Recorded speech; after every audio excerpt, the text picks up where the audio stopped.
আশা করি সমস্ত বন্ধুরা অনেক অনেক ভালো আছেন। আমার পরিবারেও সবাই খুব ভালো আছে। আপনাদের অনেক ভালোবাসা পাচ্ছি, কমেন্টে বোঝা যাচ্ছে।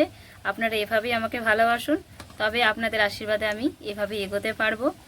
আর প্রথমেই আজকে জানাই, আজকে একটা রেসিপি শেয়ার করছি। রেসিপিটা মনোযোগ সহকারে দেখে নিন। এই রেসিপিটা করার জন্য লাগছে দুধ, ডিম, চিনি। দেখুন এবারে কি করছি।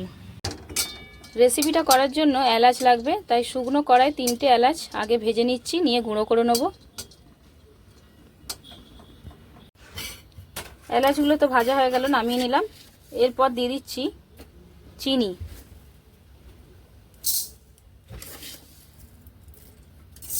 4 চামচ চিনি।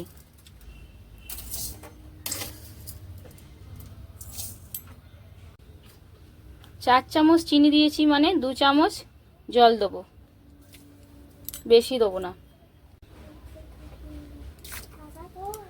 খুন্তি দিয়ে কোনো নাড়াচাড়া করব না, আগে জলটা দিয়ে চিনিটা গোলা হবে, তারপরে নাড়াচাড়া করব।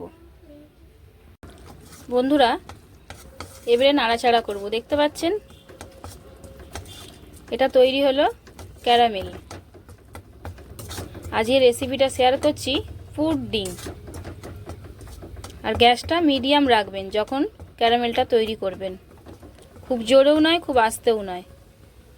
দেখতে পাচ্ছেন ভালোভাবে তৈরি হয়ে গেছে, পুরো একদম লালচে হয়ে গেছে। বেশি পোড়ালে আবার পুড়ে যাবে।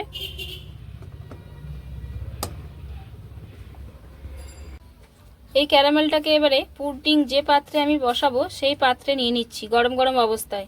ঠান্ডা হয়ে গেলেই কড়াতে জমে যাবে, তখন আর কিছু হবে না। পাত্রের মধ্যে ক্যারামেলটা নিয়ে নিচ্ছি।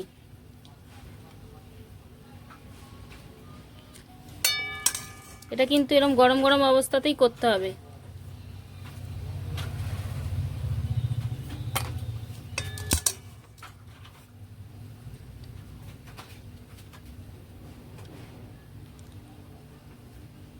আজকে আমি একটা ডিম দিয়ে আপনাদেরকে পুডিং করে দেখাবো।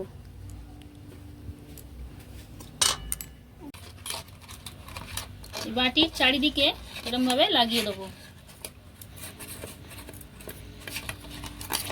সঙ্গে সঙ্গে জমে গেছে, দেখতে পাচ্ছেন।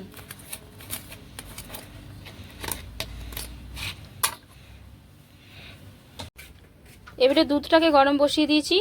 250 করে দুটো প্যাকেট মানে 500 গ্রাম দুধ আছে। 500 গ্রাম দুধকে আমি ফুটিয়ে ফুটিয়ে 250 গ্রামে নিয়ে আসব। বন্ধুরা দুধের বাটিটা লক্ষ্য করলেই বুঝতে পারবেন। দেখুন দুধ ছিল এতটা, ফুটে ফুটে কতটা নেমেছে। এবারে দুধটাকে আমি নামিয়ে নিচ্ছি। দুধটাকে ঠান্ডা করব প্রথমে। ওইদিকে দুধটা ঠান্ডা হচ্ছে, এইদিকে আমি ডিমটা ভেঙে নিচ্ছি।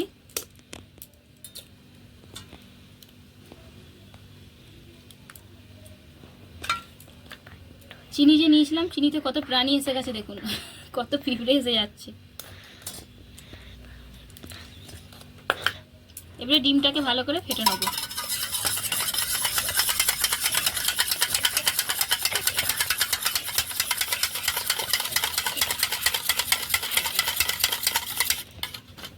ডিমটা ভালো করে ফাটানো হয়ে গেছে। এবারে দিয়ে দিচ্ছি চিনি।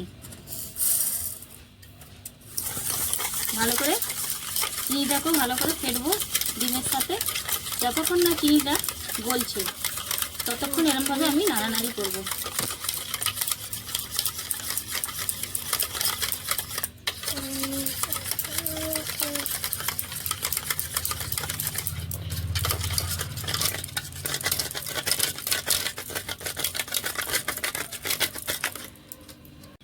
বন্ধুরা দেখুন চিনিটা গলে গেছে। এবারে দিয়ে দিচ্ছি গরম যে করেছিলাম দুধরা আঙুল দিয়ে দেখাচ্ছি, দেখুন ঠান্ডা হয়ে গেছে। এই ঠান্ডা দুধটাকে এবারে আমি অ্যাড করব।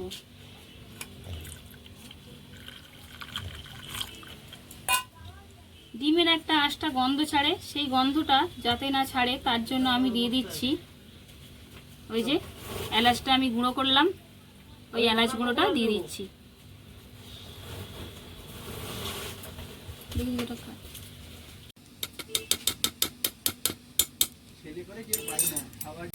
ভালো করে আবার নাড়াচাড়া করে নেব।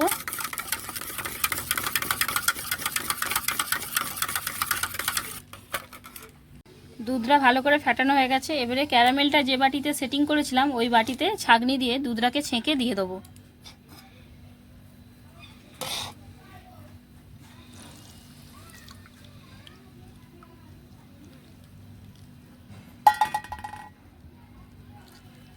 ছেঁকে দিলে এই যে এলাচের দানাগুলো বা খোসাগুলো এই যে রয়ে গেল।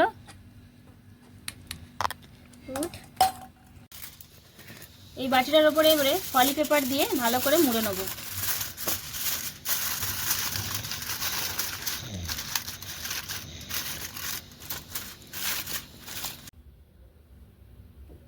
কড়াটা বসিয়ে নিয়ে 1 মগ জল ঢেলে দিলাম, তার উপরে একটা রুমাল পেতে দিলাম যাতে বাটিটা বসাবো নড়ে না যায়, সেট হয়ে ভালোভাবে থাকবে।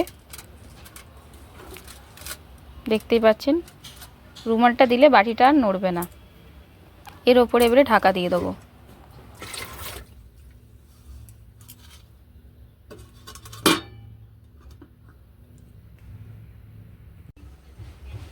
বন্ধুরা, যখন পুডিং বানাবেন গ্যাসটা অবশ্যই মিডিয়াম রাখবেন। দেখতে পাচ্ছেন বেশি জোরেও নয় কমও নয়। গ্যাসের আঁচটা মিডিয়াম রাখার কারণ হলো এইটাই, দেখুন এক ফাঁকে দেখে নিন, এই যে জলটা ফুটছে, গ্যাসের আঁচটা যদি বেশি পরিমাণে বাড়িয়ে দেন জলটা কিন্তু ফুটে বাটিতে ঢুকে যাবে। সেই জন্য মিডিয়াম রাখতে হবে যাতে জলটা না প্রবেশ করতে পারে। বন্ধুরা 20 মিনিট তো হয়ে গেছে, এবারে ঢাকাটা খুলছি, গ্যাসটাও বন্ধ করে দিচ্ছি। বাটিটাকে এবারে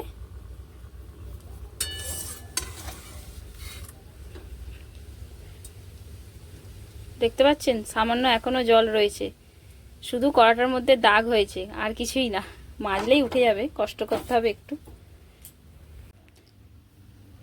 এবারে ফলি পেপারটা খুলে দিচ্ছি।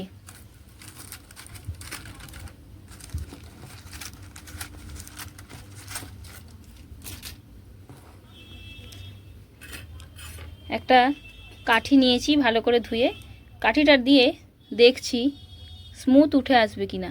দেখুন কোনো জায়গায় কিন্তু আটকাচ্ছে না, দেখতে পাচ্ছেন, তার মানে পুডিংটা তৈরি হয়ে গেছে। ছুরি নিয়েছি, ছুরির ডগ দিয়ে এরমভাবে ধারগুলো কেটে দেবো।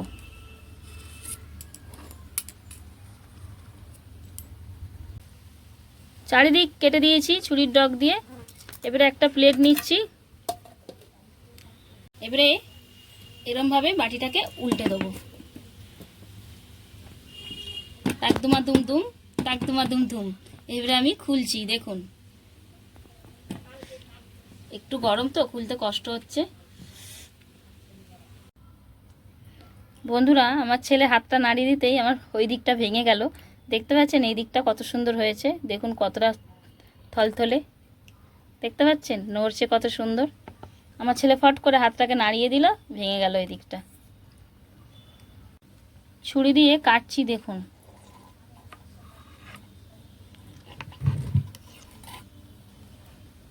পুরো পারফেক্ট হয়েছিল, আমার ছেলে আমাকে নাড়িয়ে দিয়ে নষ্ট করে দিল এই দিকটা। আপনাদের সঙ্গে যে রেসিপিটা শেয়ার করলাম একটু মিস্টেক হয়ে গেল, আমার ছোট ছেলে বাচ্চা তো হট করে নাড়িয়ে দিতেই ওই দিকটা ভেঙে গেল, কিন্তু খেতে পারফেক্ট হয়েছে। আপনারা অবশ্যই ট্রাই করবেন। ভিডিওটা কেমন হয়েছে অবশ্যই কমেন্ট করে জানাবেন।